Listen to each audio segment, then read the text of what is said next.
everybody, welcome back to Freeform Lifestyle, and at the moment we are all about the festive food, and this recipe is no exception.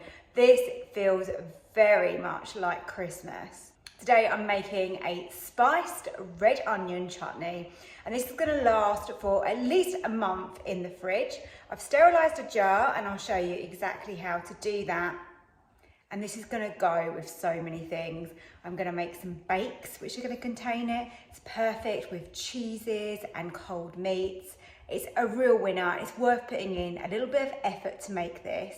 You can make it how I'm doing it today on the hob, or you can put it in your slow cooker, and I'll show you both options. For my spiced red onion chutney, I need to sterilise a jar so that I can store that, and the flavour will definitely develop the longer you do this ahead of actually eating it.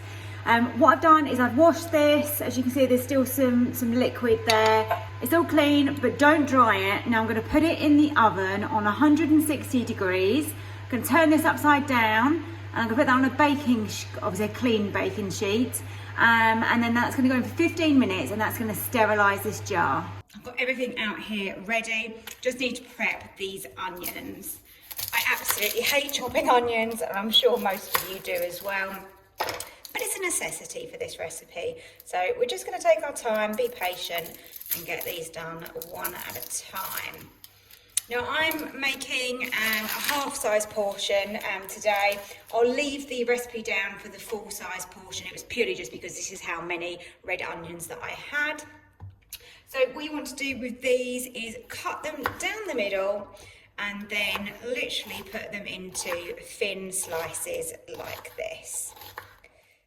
Now we're doing this on the hob, as I said. Oh blimey, my eyes are already watering. I've already cut that much. Needed to get my swimming goggles out, didn't I? Never mind, we will continue. I'm just going to look like I'm crying in this video. Just be a bit careful on them end bits. Great, so that's exactly what we want. So yeah, I just wanted to let you know that if you were wanting to slow cook this, you would do the first step the exact same, but you would put it in the slow cooker rather than the hob, and that would go on high for sort of 2 to 3 hours, and that would be with the onion, salt and the bay leaves. Then you would add the rest of the ingredients, and then you would continue on slow cook for another 2 to 3 hours. So it's just a more lengthy process, but for some of you that may work better. So I wanted to kind of tell you about that. Oh my goodness, literally my eyes are streaming now. This is going to take a while, so I will come back to you when I have prepared all of these onions. I'm not messing around when I say that I'm crying. These onions are the strongest ones that I have used for a very long time. So I'm going to get my saucepan heated up, and into there we want to add some oil. You want about 2 tablespoons. Now I just need to try and get these onions in without spilling them everywhere. So you want quite a big pan for this, because there is a lot of them. Great, they're all in, apart from the ones that I spilled. Here we go. Now they're all in, and then you want to add half a teaspoon of salt. That's just going to really help soften those. And the last thing is a couple of bay leaves.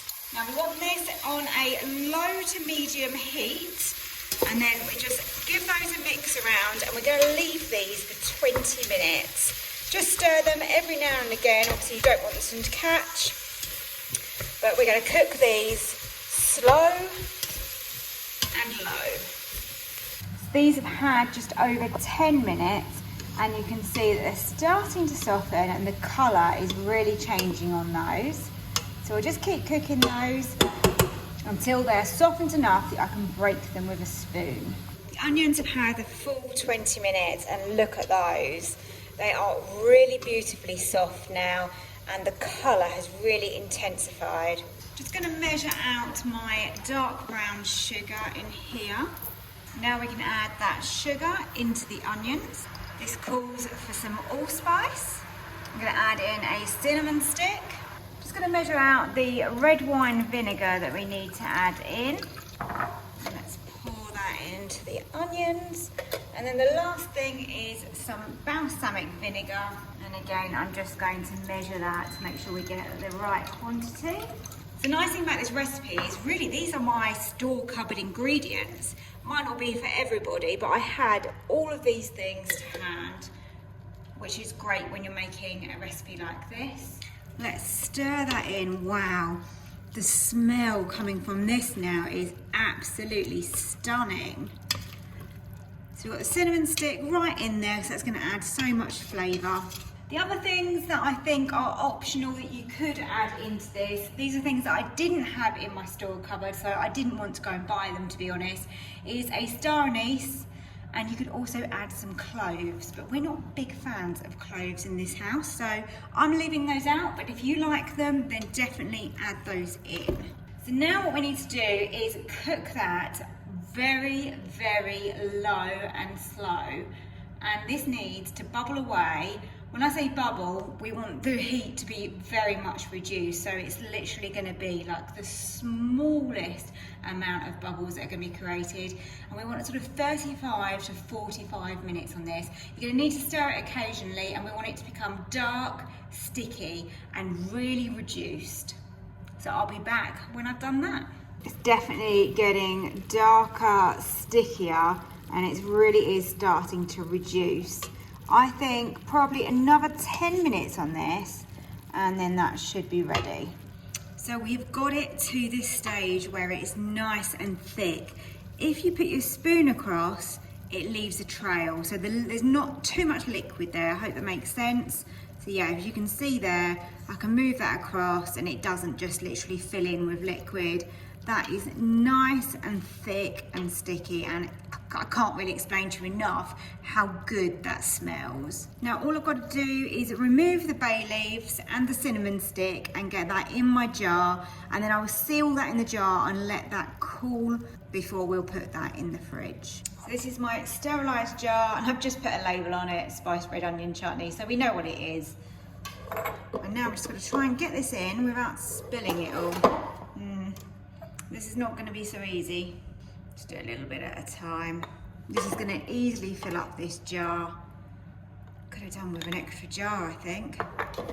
This is a really good idea. If you made a big batch, you could actually make this and give this as presents for Christmas as well, couldn't you? There you go. There is my red onion chutney. Smells and looks absolutely gorgeous.